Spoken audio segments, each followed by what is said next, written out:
নোয়াখালীর মাটিতে এবার শোনা যাবে গর্জনের ছন্দ। প্রথমবারের মতো মাঠে নামছে নোয়াখালী এক্সপ্রেস। ২৬ ডিসেম্বর থেকে শুরু হতে যাওয়া বাংলাদেশ প্রিমিয়ার লিগে দল কিনেছে নোয়াখালী।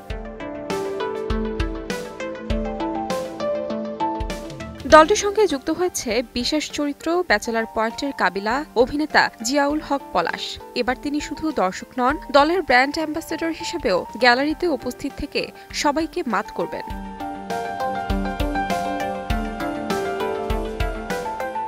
শুক্রবার নোয়াখালী এক্সপ্রেসের ফেসবুক পোস্টের মাধ্যমে আনুষ্ঠানিক ঘোষণা দেওয়া হয়। অভিনেতা জানান, যেমন তিনি সবসময় রক অ্যান্ড রোল থাকেন, নোয়াখালী এক্সপ্রেসও এবার তেমনই রক অ্যান্ড রোল হবে।